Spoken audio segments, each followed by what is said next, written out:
Yo, what up guys? Your boy Games, Tisha on the mic. Assalamualaikum semua. How's everybody doing? Aku harap semua orang berada dalam keadaan sihat sejahtera, sihat walafiat, dipermudahkan segala urusan, dimurahkan rezeki. Amin, amin, ya rabbal alamin. Alright guys, hari ni aku nak bawa korang lah, aku nak bercerita pasal kisah sejarah di mana terjadinya korban, di mana mula-mula korban ni start. Basically nak cakap, aku dengar cerita pasal korban ni daripada salah seorang guru aku dekat Ceras. Tapi guru ni dah arwah lah. So aku masih ingat lagi masa tu aku kecil-kecil dan aku dengar cerita pasal korban ni dan aku menangis. Walaupun masa tu aku umur dalam darjah 1, mungkin 7 tahun atau 8 tahun macam tu, aku lupa. Tapi bila aku dengar cerita ni, aku menangis dan aku rasa aku nak ceritakan dekat korang lah. Okay, so before aku start, aku nak minta korang tolong support aku by klik dekat subscribe button kat bawah tu. Lepas tu kalau korang suka video ni, korang boleh tekan like dan korang boleh share video ni dekat mana-mana platform korang. Okay, basically aku nak bagi tahu yang aku sebenarnya dah lama tak buat video. And by right now I'm back. So insyaAllah doakan aku untuk terus istiqomah, untuk terus berdakwah, untuk terus membantu lebih ramai orang insyaAllah. Okay, tanpa buang masa, let's take it out guys.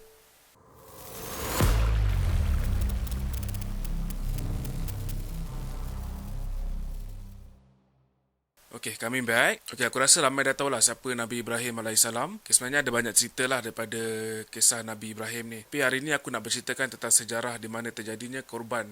Okay, cerita dia bermula macam ni lah. Nabi Ibrahim AS ni seorang yang memang diberikan kelebihan daripada Allah SWT.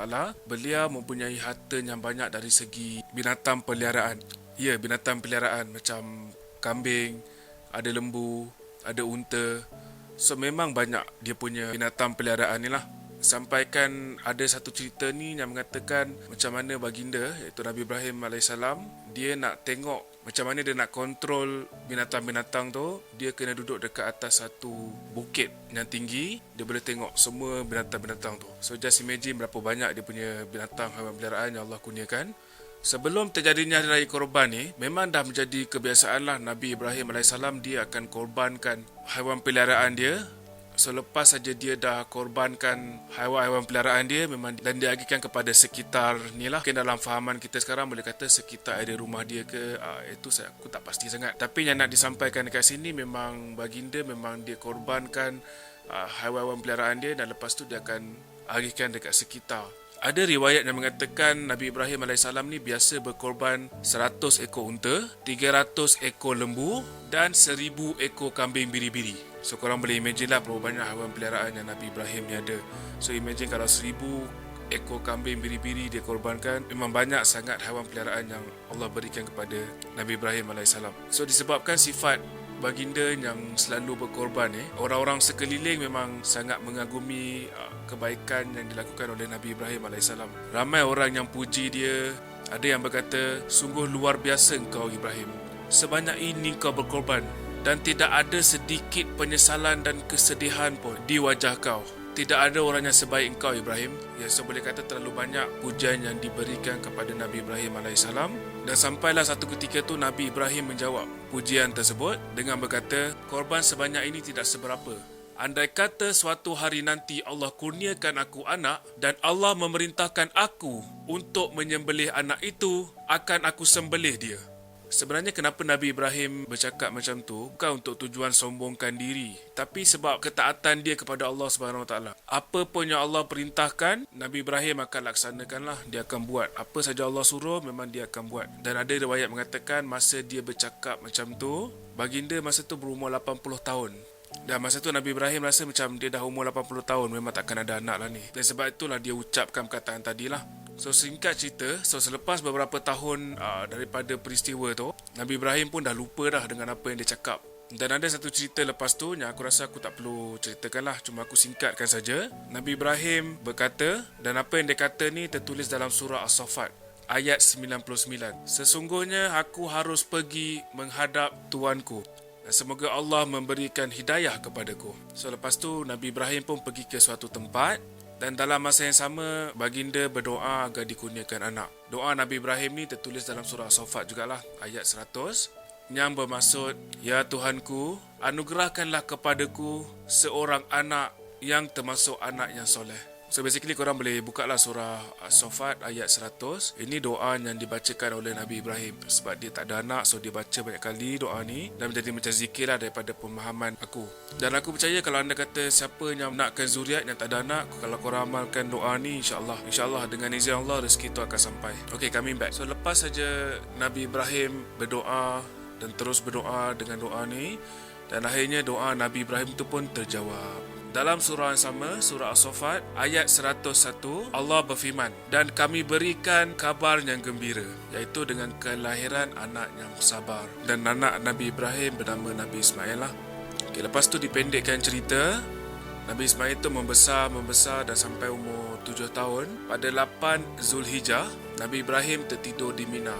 Dan pada saat tidur itu, Nabi Ibrahim bermimpi. So baginda bermimpi, ke dalam mimpi tu Nabi mendengar sebuah suara yang mengatakan, wahai Ibrahim, tunaikanlah nazarmu, sembelih anakmu sebagaimana yang engkau katakan dulu. So lepas saja daripada mimpi tu, Nabi Ibrahim pun terjaga. So lepas terjaga tu, mula-mula Nabi Ibrahim fikir macam mimpi tu datang daripada iblis. Dan selepas beberapa saat, akhirnya Nabi Ibrahim mula teringat dengan penuh kesedihan. So Nabi Ibrahim pun terus pergi dekat Nabi Ismail dan dia terus peluk Nabi Ismail yang sedang tertidur. So Nabi Ismail yang tengah tertidur ni terjaga. Dia pun tanya pada Nabi Ibrahim, kenapa ayahku? Nabi Ibrahim pun menjawab, tidak ada apa-apa nak, ayah sayangkan kamu. So keesokan harinya Nabi Ibrahim pun berpindah tidur ke Arafah. Dan dalam ibadat haji memang ada satu ibadat lah, iaitu bermalam di Mina dan berwukuf di Arafah. So dia punya sejarahnya datang daripada sinilah, di mana Nabi Ibrahim tidur di Mina dan lepas saja mimpi Nabi Ismail tu, baginda pun berpindah tidur ke Arafah. Dekat Arafah, Nabi Ibrahim tidur. Masa baginda tidur itu, mimpi itu datang lagi sekali. Wahai Ibrahim, tunaikanlah nazarmu, sembelihlah anakmu bagaimana yang engkau pernah katakan dulu. So dengan mimpi kedua ni lah, akhirnya Nabi Ibrahim dah mula faham. Dan memang betul lah, ini adalah mimpi dan perintah daripada Allah Subhanahu Wa Taala dan bukan mimpi daripada iblis. Sebab Nabi Ibrahim pernah berkata dululah, macam mana aku cerita daripada mula-mula cerita tadi, memang baginda pernah bercakap, pernah terkeluar ayat tu. Siapa yang berlaku next, pada tanggal 10 Zulhijjah, Nabi Ibrahim AS berkata kepada isteri dia Siti Hajar, wahai Hajar, mandikanlah anak kita, berikanlah dia pakaian dan juga wangian. Aku nak membawanya bertemu dengan Allah. So Siti Hajar pun membawa anaknya Nabi Ismail untuk dimandikan. Dan sementara Nabi Ibrahim tunggu Nabi Ismail dimandikan, Nabi Ibrahim pun mengasah pisau dia sampai tajam. Dan aku percaya ini adalah pisau yang dia pernah gunakan dulu untuk sembelih korban yang aku cakap pada early video tadi. So setelah Nabi Ismail selesai mandi, selesai disiapkan oleh Siti Hajar, so masa ni lah datangnya iblis dan cuba merosakkan. Iblis ni dia tak nak Nabi Ibrahim melaksanakan perintah Allah, iaitu menyembelih Nabi Ismail. So apa yang iblis ni buat? Dan iblis menjelma dan datang kepada Siti Hajar dengan menjelma sebagai seorang orang tua yang bijaksana. So iblis yang menyamar menjadi orang tua ni, dia bercakap dengan Siti Hajar, wahai Hajar, aku bercerita dalam dialog kita, wahai Hajar, kau tahu tak anak kau ni nak dibawa ke mana oleh Ibrahim? Lalu Siti Hajar menjawab, ya, aku tahu, Ibrahim akan membawa anakku ini bertemu dengan Allah. Kata iblis lagi, Hajar, kau tahu tak yang beliau ada bawa pisau? Dan kau tahu tak pisau tu untuk apa? Lalu Siti Hajar menjawab, aku tidak tahu untuk apa pisau itu. Dia nak sembelih anak kau. Dan apa respon Siti Hajar? Siti Hajar berkata, mana mungkin seorang ayah ingin menyembelih anaknya sendiri, apatah lagi dia seorang Nabi. Tapi Ibrahim kata itu perintah daripada Allah. Dan selepas itu Siti Hajar pun menjawab, kalau anda kata itu perintah daripada Allah, jangankan leher anakku, leher aku sendiri pun aku akan beri. Yes, basically dekat sini iblis gagal lah untuk menghasut Siti Hajar. Tapi perbuatan iblis ni tak terhenti dekat situ. So apa iblis buat? Iblis pergi berjumpa dengan Nabi Ibrahim. Kan dia menjelma sebagai orang lelaki tua dan bijaksana tadi. So dia datang berjumpa dengan Nabi Ibrahim dan dia berkata, wahai Ibrahim, kau nak ke mana ni? Ibrahim berkata, aku nak sembelih anakku untuk Allah. Dan lepas tu iblis menjawab, wahai Ibrahim, tidakkah engkau melihat bahawa anak kau ini seorang yang sopan santun, seorang yang sabar? Dia kan kurniaan terbesar dari Allah untuk engkau. So basically aku just nak cakap benda ni agak mencabar juga sebenarnya tau. Kalau anda kata macam aku belum ada anak lah dan aku belum kahwin, dan aku boleh rasa feeling tu macam mana tau. Nak sembelih anak sendiri ni aku tak rasa aku boleh buat lah. Dan lepas tu datang pula seseorang cakap dengan aku macam ni, kau gila ke? Anak kau ni handsome, anak kau ni baik, sopan santun, kau nak sembelih dia? Basically aku nak kata ini satu ujian lah yang sangat berat bagi Nabi Ibrahim. Dah lah, tak payahlah kau nak sembelih anak kau. Kau minta ampun saja dengan Allah. Dan Nabi Ibrahim halau lelaki tua tadi untuk beredar, tinggalkan aku. Nampaknya dekat sini rancangan iblis tu gagal lagi. Tadi dia jumpa dengan Siti Hajar, sekarang dia jumpa dengan Nabi Ibrahim, pasti gagal. So apa yang iblis buat lepas tu? Iblis pun datang berjumpa dengan Nabi Ismail pula. Dia menyamar jadi lelaki tua tu, dia pergi dekat Nabi Ismail semula. Wahai Ismail, kau tahu tak kau nak dibawa ke mana oleh ayah kau ni? Aku akan dibawa oleh ayahku untuk bertemu Allah. So iblis berkata, ayah kau berbohong Ismail. Kau tahu tak ayah kau dah bawa pisau? Pisau tu nak sembelih kau Ismail. Kenapa ayah aku nak sembelih aku? Iblis menjawab, ayah kau bagi tahu itu adalah perintah daripada Allah. So selepas Nabi Ismail tahu yang itu adalah perintah daripada Allah, Nabi Ismail pun mengambil beberapa batu, lalu batu tu dibalingkan dekat iblis tadi. Dan daripada sinilah wujudnya melontar jamrah. Kalau anda kata kita buat haji, memang kita ada satu part yang kita kena melontar jamrah. So daripada sinilah datang dia, di mana Nabi Ismail baling batu dekat iblis. So bila dah sampai je dekat Mina, Nabi Ibrahim pun berkata kepada Nabi Ismail, okay, so aku deliver dengan cara aku sendiri ya. Nak, ayah adalah tidur. Dalam tidur tu ayah ada mimpi nak. Ayah mimpi Allah perintahkan ayah untuk sembelih kau nak. So apa pendapat kau nak? Dan Nabi Ismail pun menjawab, ayah, laksanakanlah apa yang diperintahkan oleh Allah kepada engkau. InsyaAllah ayah akan dapat tengok aku sebagai anak yang sabar. Tapi ada dalam satu riwayat lain, ada yang mengatakan Nabi Ismail berpesan, ayah, sebelum kau sembelih aku, ikatlah tangan dan kakiku agar aku tak bergerak-gerak ayah, sebab nanti susah ayah nak sembelih aku. Itu perkara pertama. Perkara kedua, telungkupkanlah wajahku ke bumi. Ketika ayah nak sembelih tu, janganlah ayah memandangnya, supaya ayah lebih berani melakukan penyembelihan tu.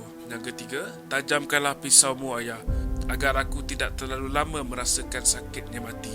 Yang keempat, ayah, angkat bajumu ayah, supaya tak terpecik darahku yang akan membuatkan kurang pahalaku di sisi Allah. Yang kelima, nanti ayah bawa balik baju ni ya, bagi dekat ibu, kirim salam dekat ibu, sampaikan salamku kepada ibu, dan bagi tahu ibu bersabarlah dalam menjalani perintah Allah. Dan yang terakhir, ayah, nanti ayah janganlah tengok anak-anak kecil yang sama bahaya dengan Ismail ya, supaya ayah tak terkenang dengan Ismail nanti. Dan lepas tu Nabi Ibrahim pun melaksanakannya. So apa yang Nabi Ibrahim buat? Nabi Ibrahim pun ikat kedua-dua tangan dan kaki Nabi Ismail. Dan lepas je Nabi Ibrahim ikat tangan dan kaki dia, Nabi Ibrahim pun terlungkupkan kepala Nabi Ismail ke bumi. Dan Nabi Ibrahim pun start sembelih. Pisau yang dia gunakan untuk sembelih banyak binatang sebelum ni, dia pun letak dekat leher Nabi Ismail dan dia cuba sembelih. Tapi ada sesuatu yang aneh berlaku. Pisau tu dia tak potong, tak boleh potong leher Nabi Ismail. Dia tak lut. Dan lepas dah tunggu lama, Nabi Ismail pun tanyalah pada ayah dia, ya, kenapa ayah? Tak lah nak, ayah cuba potong tapi tak lut. Tapi ayah percaya pisau ni memang dah tajam. Lepas tu Nabi Ismail pun menjawab, boleh jadi Allah melihatku terpaksa berbuat begini. Oleh itu ayah, bukakanlah ikatan tangan dan kakiku ini. So lepas saja ayah dah buka ikatan tangan dan kaki aku ini, ayah sembelihlah lagi sekali. Cuba bayangkan macam mana Nabi Ismail nak bantu ayah dia ke jalan Allah sampai sanggup buat macam tu. So apa yang Nabi Ibrahim buat? Nabi Ibrahim pun bukalah ikatan tangan dan kaki Nabi Ismail tadi. Dan Nabi Ibrahim pun cuba sembelih lagi sekali. Kali kedua still juga tak lut. Dan Nabi Ibrahim nak cuba kali ketiga. So masa kali ketiga ni lah Allah memerintahkan Malaikat Jibril untuk tukar badan Nabi Ismail itu dengan seekor kambing Habil yang ada di syurga. Dan bila saja Nabi Ibrahim cuba nak sembelih Nabi Ismail, dengan cepat-cepat Jibril pun tukar badan Nabi Ismail tadi dengan kambing Habil yang ada di syurga. Dan Nabi Ibrahim terus sembelih. Lepas tu dia pun tersedar. Bila dah habis sembelih tu, dia pun tersedar. Dan dia macam pelik sedikit lah. Mana anak aku tadi? Sebab aku sembelih ni seekor kambing dan bukan anak aku Ismail. Lalu apa yang Nabi Ibrahim buat? Nabi Ibrahim toleh ke belakang dan dekat situ dia boleh nampak Nabi Ismail dalam keadaan yang baik-baik saja. Nabi Ibrahim terus pergi ke Nabi Ismail dan dia peluk Nabi Ismail dan dia mengucapkan Allahu Akbar, Allahu Akbar, Allahu Akbar.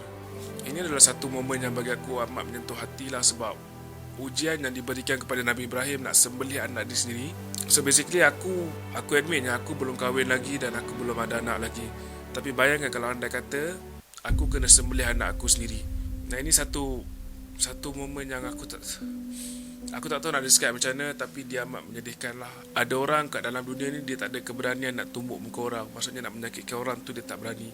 Tapi kalau anda kata kena sembelih anak sendiri, bagi aku ini adalah satu ujian yang amat besar lah bagi Nabi Ibrahim. Okay, coming back. Tadi kalau korang perasan ada part yang Nabi Ismail ditukar oleh kambing Habil yang berada di syurga. Sebenarnya ada cerita pasal kambing Habil ni. InsyaAllah next time aku akan ceritakan pasal kisah Qabil dan Habil dan macam mana kambing Habil tu boleh ada di syurga. Aku rasa setakat ni je kisah korban Nabi Ibrahim dan Nabi Ismail. Dan InsyaAllah doakan aku untuk terus istiqamah dalam berdakwah, lebih membantu lebih ramai orang insyaAllah.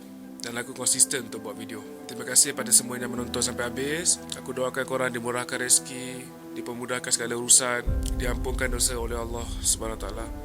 Dan jangan lupa klik subscribe button ke bawah guys. Assalamualaikum and peace.